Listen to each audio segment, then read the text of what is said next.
Hi friends, welcome back to my channel சமையல் செய். இன்னைக்கு நம்ம சமையலில் சூப்பராக விநாயகருக்கு ரொம்ப பிடிச்ச பூரண கொழுக்கட்டை எப்படி செய்கிறேன்னு பார்க்கலாம் வாங்க.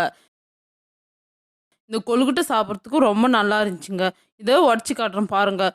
உள்ளே தேங்காய், வேர்க்கடலாம், சர்க்கரை எல்லாம் போட்டு செஞ்சதுனால செம்ம டேஸ்ட்டாக இருக்குது. நீங்களும் வீட்டில் ட்ரை பண்ணி பாருங்கள். இந்த கொழுக்கட்டை எப்படி செய்கிறேன்ட்டு பார்க்கலாம் வாங்க. கொழுக்கட்டை செய்கிறதுக்காக நம்ம வீட்டிலே ரெடி பண்ணி வச்சுக்கிற பச்சரிசி மாவு 1/2 கிலோ எடுத்துக்கிறேன். அதில் 1/2 டேபிள் ஸ்பூன் உப்பு சேர்த்துக்கிறேன். உப்பு சேர்த்துட்டு ஒரு வாட்டி நல்லா மிக்ஸ் பண்ணிக்கோங்க. மாவோட உப்பு எல்லா பக்கமும் ஒன்று சேர்கிற மாதிரி மிக்ஸ் பண்ணிக்கலாம். ஒன்று சேர்ந்தாச்சு. இப்போது தண்ணி கொதிக்க வச்சுக்கலாம். பாருங்கள், இந்த அளவுக்கு நல்லா தண்ணி கொதித்து வரணும். கொதிக்கிற தண்ணியில் மாவு பேசிக்கும் போது தான் கொழுக்கட்டை நல்லா சாஃப்டாக வரும். கொஞ்சம் கொஞ்சமாக தண்ணி சேர்த்து மிக்ஸ் பண்ணிக்கோங்க. ஒரே முட்டை எல்லா தண்ணியும் சேர்த்துடாதீங்க, ரொம்ப கொல கொலன்னு போயிடும். கொஞ்சம் கொஞ்சமாக தண்ணி சேர்த்து மிக்ஸ் பண்ணிக்கலாம். மிக்ஸ் பண்ணிவிட்டு ஒரு 2 நிமிஷம் விட்ருங்க. சூடானதும் இந்த மாதிரி கை வச்சு நல்லா பிசைஞ்சுக்கோங்க. நல்லா சப்பாத்தி மாவு பதத்துக்கு நல்லா பிசைஞ்சிக்கலாம். அப்போ தான் நம்ம கொழுக்கட்டை பிடிக்கும் போது வெடிப்பு இல்லாமல் நல்லா சூப்பராக வரும் கொழுக்கட்டை. மாவெல்லாம் நல்லா தான் பிசைஞ்சு வச்சு பாருங்கள். இந்த அளவுக்கு நல்லா பிசைஞ்சு எடுத்துக்கணும். பிசைஞ்சு ஒரு 2 நிமிஷம் வச்சிடலாம். பாருங்கள், 2 நிமிஷம் ஆயிடுச்சு. கொழுக்கட்டைக்கு பூர்ணம் ரெடி பண்ணிக்கலாம். பூர்ணத்துக்காக நான் வேர்க்கடலையே இந்த அளவுக்கு நல்லா வறுத்துட்டு அரைச்சி வச்சுக்கிறேன். வறுத்துட்டு தோல் எடுத்துட்டு அரைச்சிக்கோங்க. இதை ஒரு பவுலில் போட்டுக்கலாம். உங்களுக்கு எந்த அளவுக்கு பூர்ணம் வேணுமோ அந்த அளவுக்கு எடுத்துக்கோங்க. நான் 1/2 கிலோ மாவு எடுத்ததுனால வேர்க்கடலை, தேங்காய், சர்க்கரைலாம் சேர்த்து 1/2 கிலோ எடுத்துக்கிறேன். பாருங்கள், தேங்காவை இந்த மாதிரி பூ போல் திருவி எடுத்துக்கிறேன். அதையும் சேர்த்துக்கிறேன்.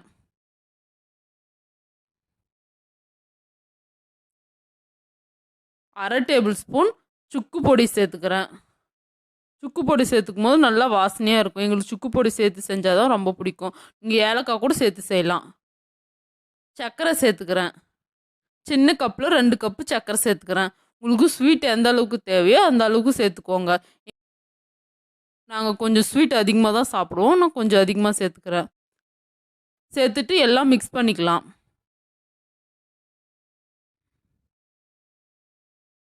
இந்த பூர்ணம் சும்மாவே சாப்பிட்றதுக்கு செம்ம டேஸ்ட்டாக இருக்கும். பாருங்கள், எல்லாம் ரெடி பண்ணியாச்சு. எல்லாம் ஒரு வாட்டி நல்லா மிக்ஸ் பண்ணிக்கோங்க.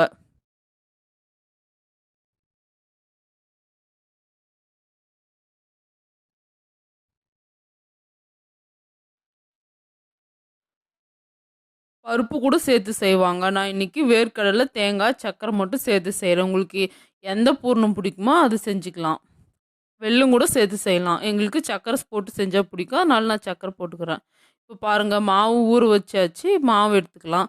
எவ்வளோ பெருசு கொழுக்கட்டை வேணுமோ அந்த அளவுக்கு உருண்டை எடுத்துக்கோங்க.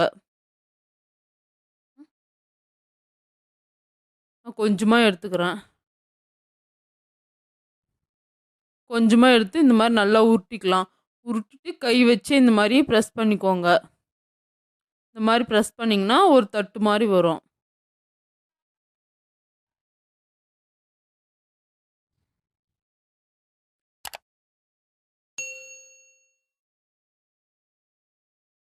பாருங்கள், இதில் எந்த அளவுக்கு பூர்ணம் தேவையோ அவ்வளோ வச்சுக்கலாம்.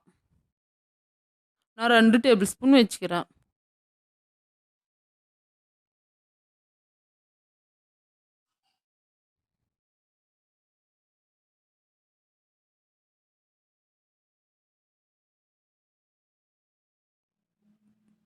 பாருங்கள், பூர்ணம் இந்த மாதிரி வச்சுட்டு மாவை நல்லா மேலே மூடி அமுத்திக்கலாம்.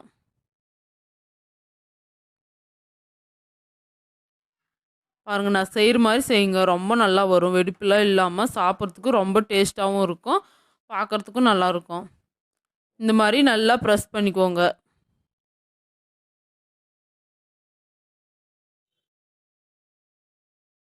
கைக்கெல்லாம் எந்த எண்ணெயும் போட தேவையில்ல. மாவே நல்லா ஒட்டாமல் வரும். பாருங்கள், இந்த மாதிரி பிடிச்சிக்கோங்க கொழுக்கட்டை. உங்களுக்கு கொழுக்கட்டை வச்சுருந்தா அதுலேயும் பிடிச்சிக்கலாம். நான் கையிலே ஈஸியாக செய்யலாம். அந்த மாதிரி நான் செஞ்சு காட்டுறேன். இப்போ இட்லி பாத்திரத்தில் வச்சுக்கலாம். அடியில் கொஞ்சம் தண்ணி வச்சு ஒரு தட்டு வச்சுக்கிறேன். அதில் நம்ம பிடிச்சி வச்சுக்கிற கொழுக்கட்டையெல்லாம் அடுக்கிக்கலாம்.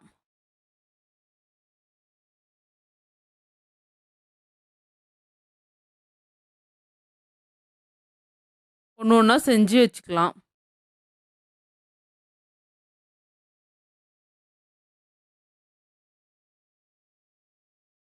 எல்லா கொழுக்கட்டையும் பிடிச்சிட்டு காட்டுறேன்.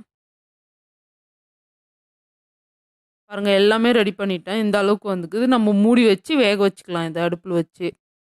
ஒரு 20 நிமிஷம் வேக வச்சா போதும். கேஸ் கம்மியா வச்சு வேக வைங்க.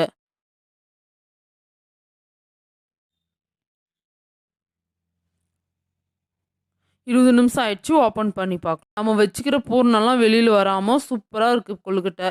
இப்போ நம்ம எடுத்துடலாம். சூப்பரான பூரண கொழுக்கட்டை ரெடி ஆயிடுச்சு. வாங்க சாப்பிடலாம். இந்த வீடியோ உங்களுக்கு பிடிச்சிருந்தா லைக் பண்ணுங்க, ஷேர் பண்ணுங்க, கமெண்ட் பண்ணுங்க, மறக்காம சப்ஸ்கிரைப் பண்ணுங்க, பெல் பட்டனை கிளிக் பண்ணுங்க. அடுத்த வீடியோல பார்க்கலாம்.